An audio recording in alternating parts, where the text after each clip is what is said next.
This claimant's knowledge of the facts is with the claim of the corrections in structure, communication, per se, syntax, grammar, language, performance by this claimant. Welcome to Raise Wisdom. Greetings. Today we are going to talk about the syntax, how to syntax, what is syntax, and how the mechanics of syntax functions. Let's first take a look at how Google defines syntax, the definition of syntax through Google. It says here, the arrangement of words and phrases to create well-formed sentences in a language. That's a pretty basic explanation of syntax. In quantum grammar, syntax is a numbering code to identify the grammar fraud in any language. It could be Germany language, it could be English Babel language, it could be African Babel language, it could be Haitian Babel language. It doesn't matter what language it is.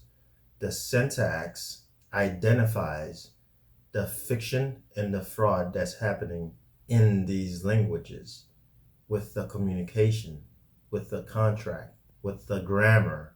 And one of the things I get asked a lot is, what if I speak a different language? Would this technology be something that I can still learn and use?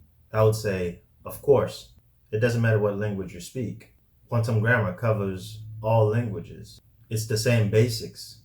It's the same mechanics, just like a math problem. If you can do a math problem correctly, then that's it. It doesn't matter what language you speak. Let's do a real quick parsing of the word syntax, meaning we're going to break the word down to see exactly what it means, what it says. That's what parsing is all about. Okay, SYN means together, with, and TAX mean tactical, tactic. And the word syntax in whole means using a tactic to put together a grammatical arrangement. In this case, it's the grammar, the sentence, the language. Again, it's a math problem that can be certified and verified and qualified by the contract parties. And that's what the syntax does. It provides the closure with the terms and condition of the words that's in your sentence, that's in your contract. Now, let us do a real quick syntax of Google's definition of syntax. That should be fun. Let's take a look at here. What do we have here? The arrangement of words and phrases to create well-formed sentences in a language. I personally like to syntax backward. I find it a bit easier that way. So let's take a look at the last word, which is language. Language is a tool, is a verb, a dangling participle verb at that, because when you end your sentence with a verb, that means that your sentence is incomplete. A is an adverb, in is a negative pronoun, sentences is an adjective, well-formed is an adjective in the past. The ed at the end makes it past tense. Create is an adjective. To is an adverb in the future. That makes it future tense. Phrases is a verb. And is a conjunction. Words is another verb. Of is a negative adverb. The O in front of the F means no. Any vowel in front of any consonants means no. Arrangement is another negative verb. A vowel in front of a consonant. The A in front of the R puts it in a negative state, meaning no arrangement.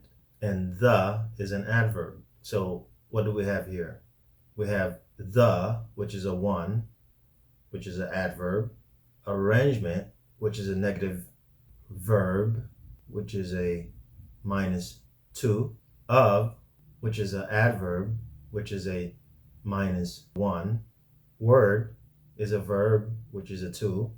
And is a conjunction, which is a 0.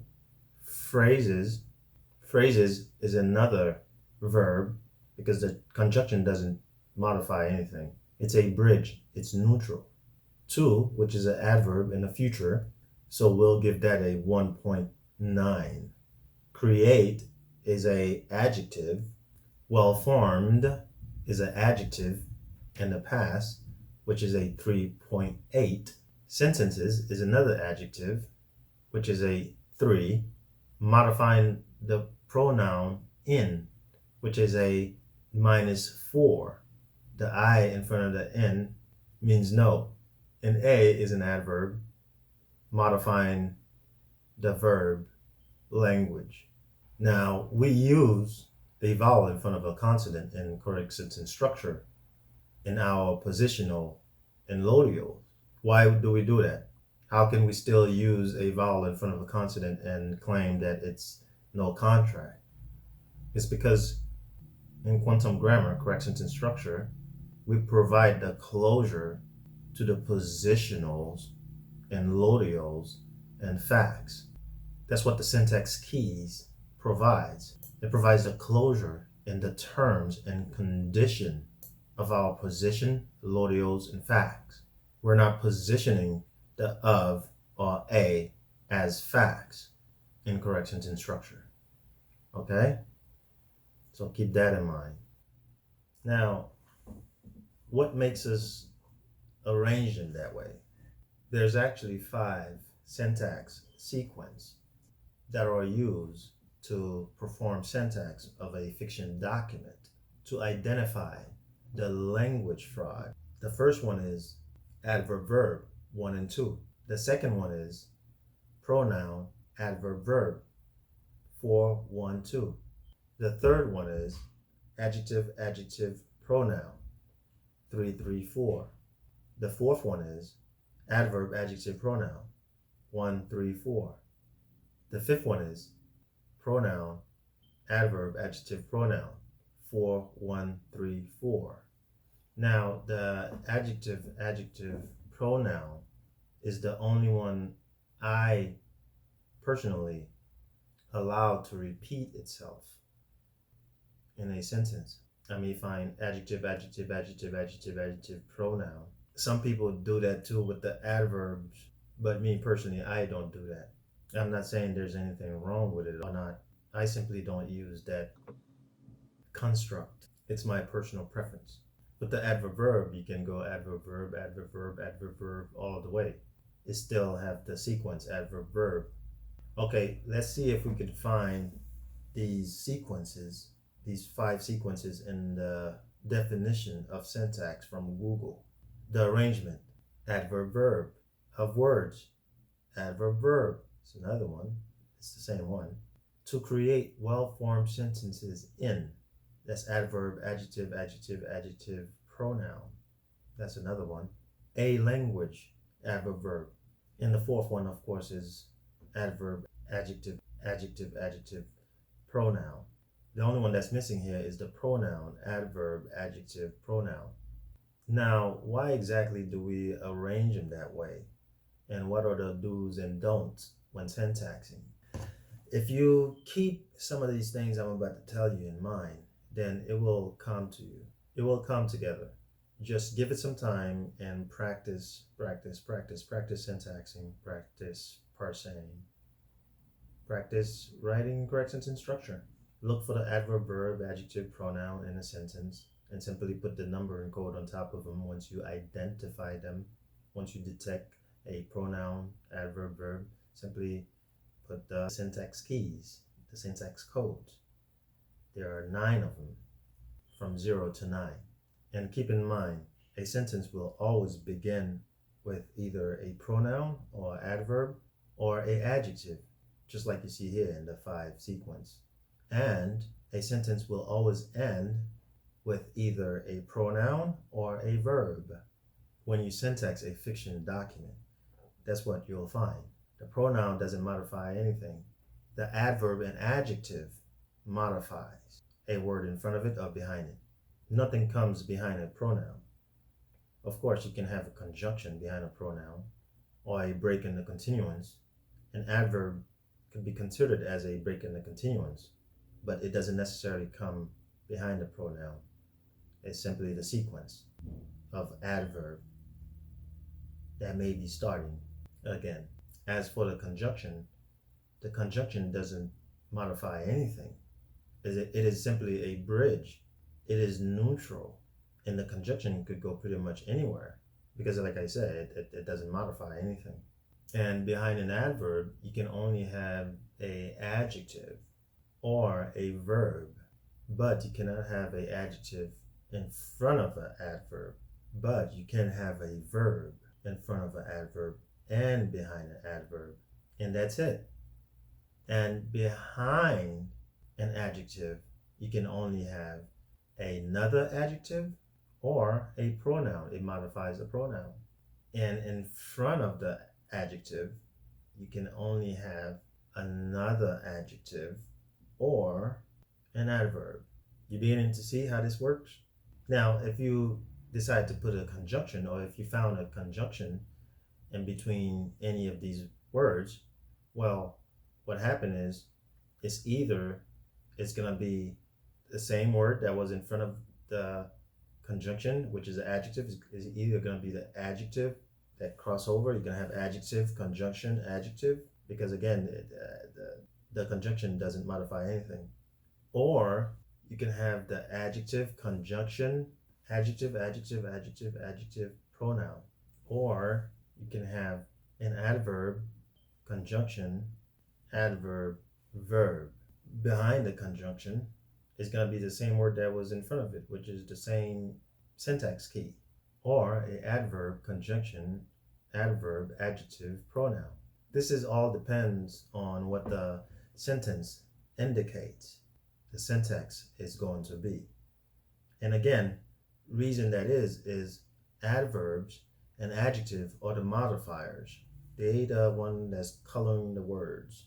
They modify a word behind them depending on the sequence that is indicated by the sentence. Word positions. The adverb modifies the verb. The adjective modifies the pronoun or another adjective, and the pronoun and verb doesn't modify anything.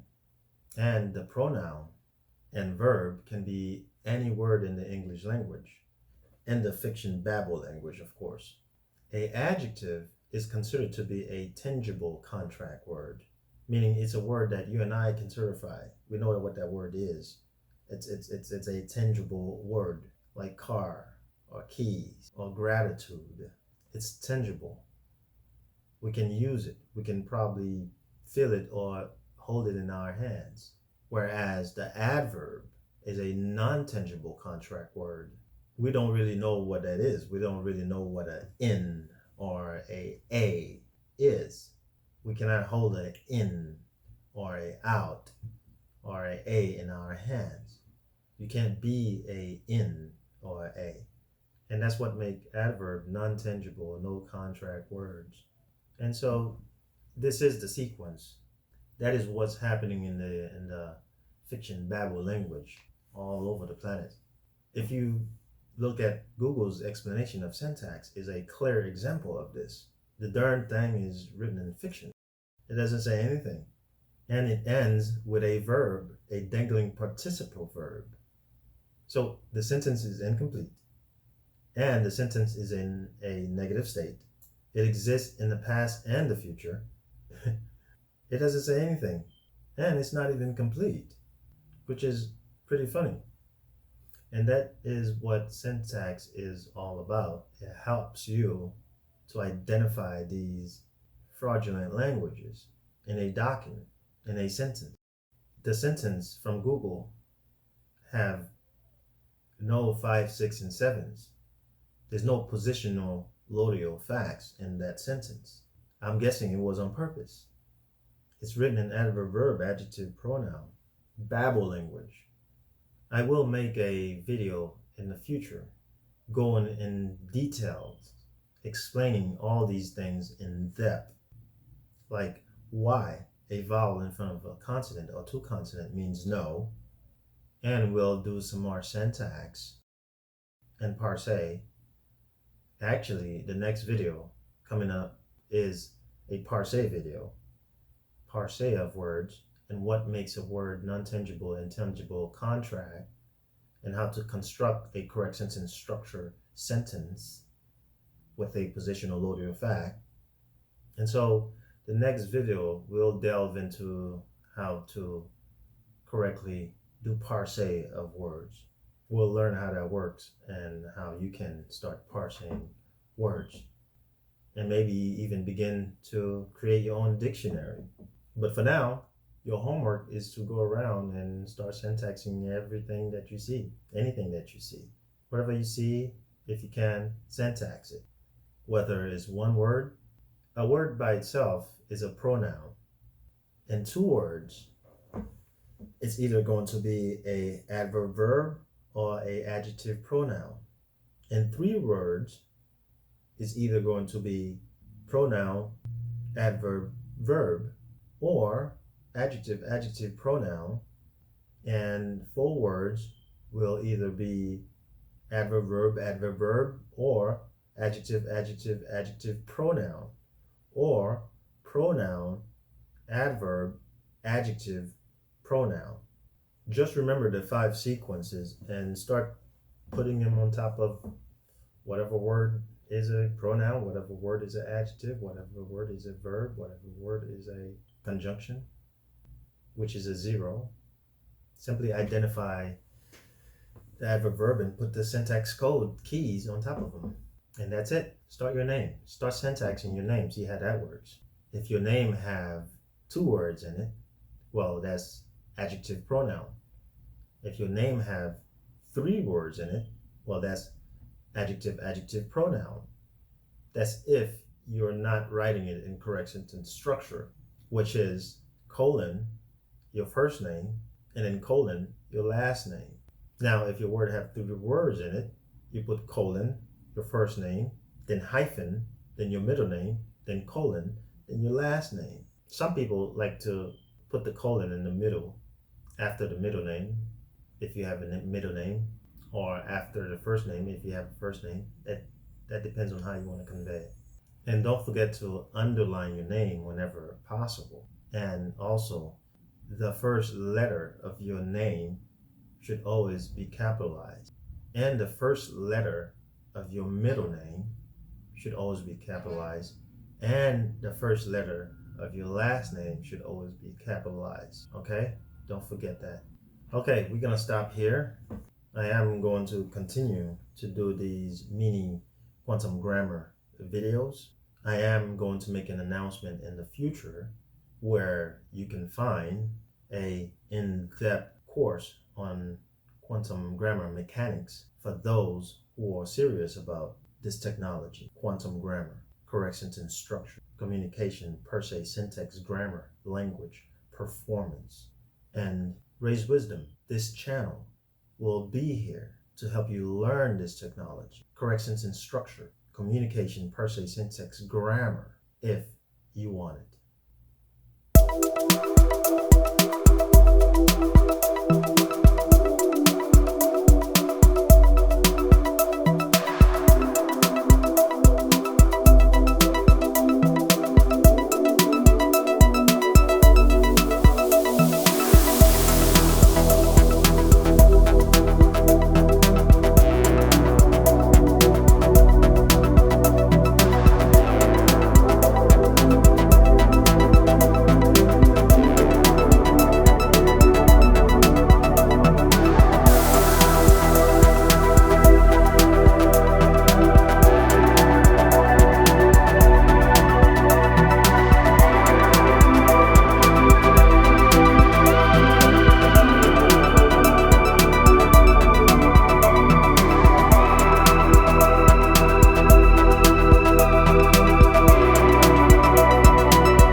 Like and subscribe and hit that bell button.